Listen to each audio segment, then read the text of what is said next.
Kota Manggar merupakan sebuah kota kecil di Provinsi Kepulauan Bangka Belitung, yakni ibu kota dari Kabupaten Belitung Timur. Kota kecil dengan julukan 1001 warung kopi dan sebuah kota kecil yang juga tidak terlepas dari pengaruh nilai-nilai kearifan lokal yang salah satunya kearifan lokal masyarakat Kota Manggar terhadap kesehatan, yakni pemanfaatan tumbuhan liar sebagai sarana pengobatan.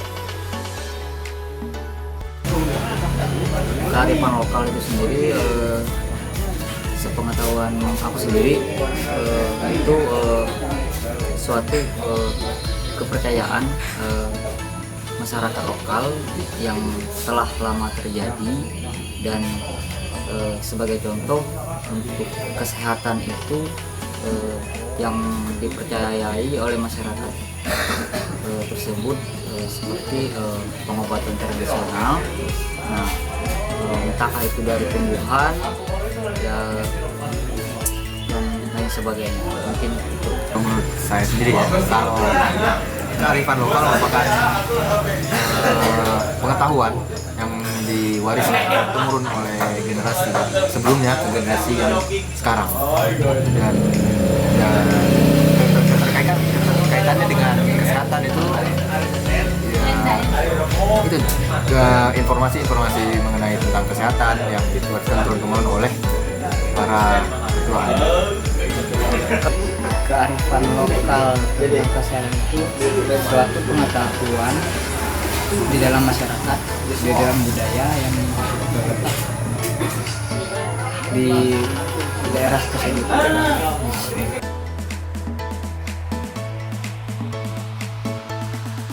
Saya ketahui di Belitung itu banyak macam yang saya ketahui itu, cuman seperti pucuk, keremuntingan. Kalau masyarakat lokal itu bilangnya keremuntingan. Itu kalau misalkan di daerah lain itu mungkin saya nggak tahu sebutan namanya pertumbuhan apa. Kalau di Belitung itu keremuntingan. Nah, itu sebagai obat diare. Nah, diare sakit perut. Nah, itu biasanya sering digunakan oleh masyarakat lokal sebagai pengobatan diare. Tanaman-tanaman tradisional yang saya ketahui itu pertama ada tumbuhan pacar, kemudian tumbuhan jambu biji, dan tumbuhan pisang. Biasanya kalau di sini itu akar ilalang, terus daun bebek bebek, bisa juga akar buah, banyak macam.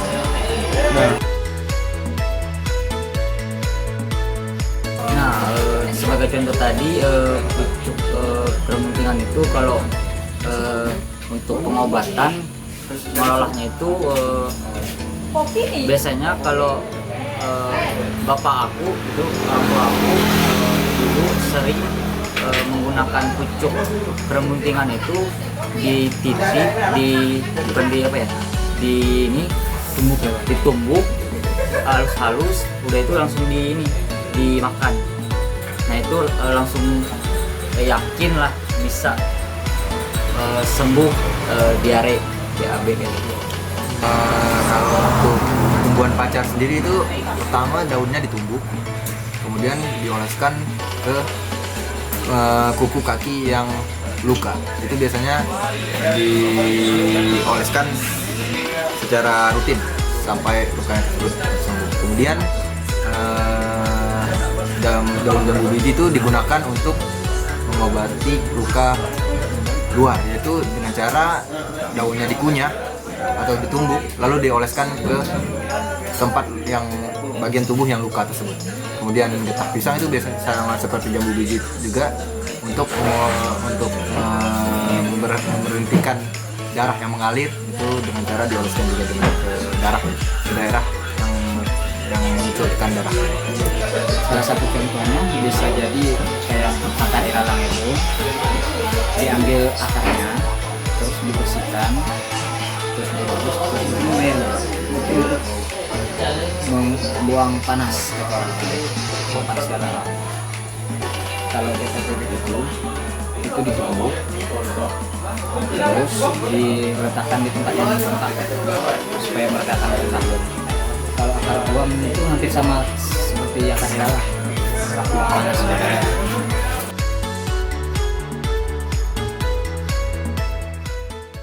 Nah, kalau untuk saat ini alhamdulillah di Belitung Timur, khususnya di Kabupaten Belitung Timur dan di Kota Manggar itu sampai sekarang itu masih terjaga untuk apa namanya, pengobatan tradisional itu sampai sekarang masih terjaga dan itu terus dilestarikan dari masyarakat Belitung Timur. Nah itu seperti tadi tutup kerumuntingan dan kayu sepang. Nah, itu juga dipercaya untuk mengobati kanker dan lain sebagainya, penyakit dalam lah. Dan itu masih tetap dilakukan oleh masyarakat Belitung Timur sampai sekarang. Kalau menurut saya, pengetahuan saya yang saya lihat ini masih ada orang yang mempraktekkan kearifan lokal tersebut. Namun sudah tidak banyak karena masyarakat sekarang sudah beralih ke pengobatan yang medis dan sudah mulai tergerus. Cukup banyak karena di sini daerah panas ya. Yang pertama itu akar guam sih masih banyak dipakai akar guam zaman sekarang. Terus kalau bengkak, gigi bengkak itu anak-anaknya sering dikasih pakai bebek supaya bengkak mudah. Seperti itu.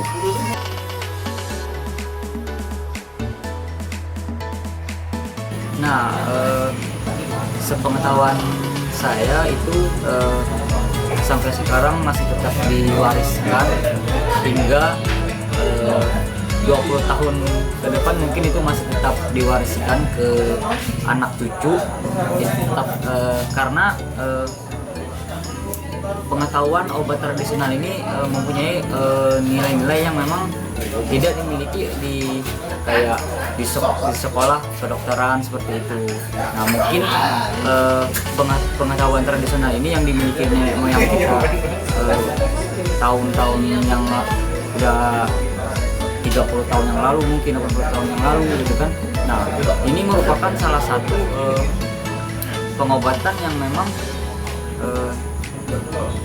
cepat gitu, lumayan cepat untuk dikelola gitu, tidak membutuhkan waktu yang lama. Iya, orang tua zaman dulu, kakek nenek atau datuk kita itu memang mewariskan pengetahuan tersebut supaya untuk kita berguna lah untuk saat kita mungkin ke ladang, tempat-tempat yang mungkin tidak ada obat-obatan medis kan tersebut. Masih dipergunakan ya. Sampai sekarang masih diberi tahu kepada anak-anak cucunya.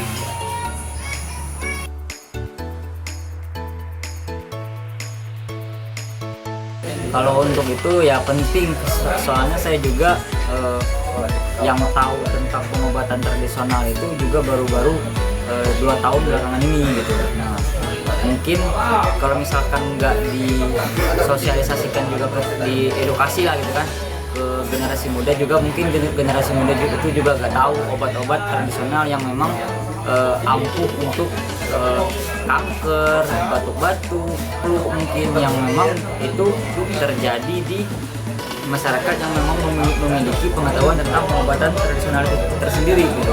Nah itu perlu, dan memang untuk generasi muda sekarang memang perlu edukasi tentang yang memang yang nggak pada tahu gitu tentang obat-obat tradisional apa aja sih gitu yang memang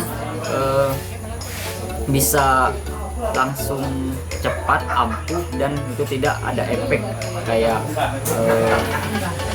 obat-obat kimia yang lain gitu kan. Kalau menurut saya itu sangat penting ya, karena yang saya sebutkan tadi bahwa jika saat kita tidak misalnya di hutan atau di ladang, saat kita membutuhkan obat-obatan namun tidak ada, mungkin tumbuhan-tumbuhan tersebut bisa menjadikan alternatif buat pengobatan itu sendiri. Sangat penting karena itu bisa membackup pertama untuk sebelum medis.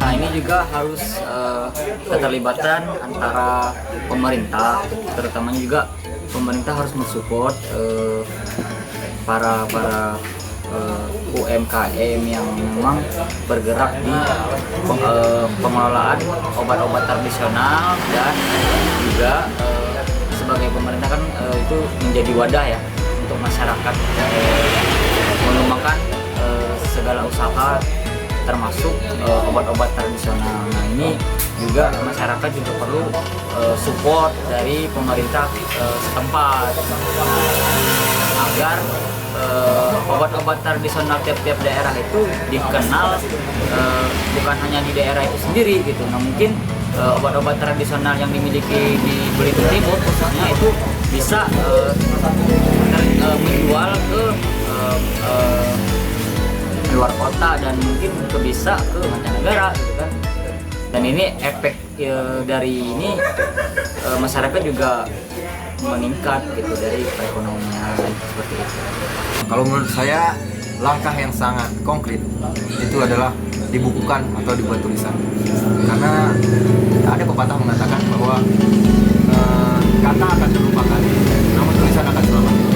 Jadi kalau kita sudah membuat tulisan, karena tulisan bukan hanya dibukukan, tentu bisa dijadikan artikel di internet dan semacamnya, jadi kemungkinan akan terus mengikuti zaman dan pengetahuan itu tidak akan hilang. Ya, kita beritahu kepada anak kita agar tidak melupakan bahwa manfaat di daerah luar juga, di hutan atau di masih ada pengobatan yang bisa selain medis. Kearifan lokal merupakan sebuah nilai budaya yang menjadi ciri khas dan jati diri setiap daerah. Sebuah pengetahuan lokal yang diwariskan secara turun-temurun sebagai arah dan pedoman kehidupan masyarakat lokal pada umumnya. Sebab itu, jangan sampai nilai-nilai kearifan lokal terkikis oleh zaman yang pada akhirnya mengalami marginalisasi. Sederhananya, ibaratkan kertas yang terlipat, mereka bersatu tapi ada batas. Biarkan perubahan terus berjalan, tapi jangan sampai kebudayaan terkikis oleh zaman.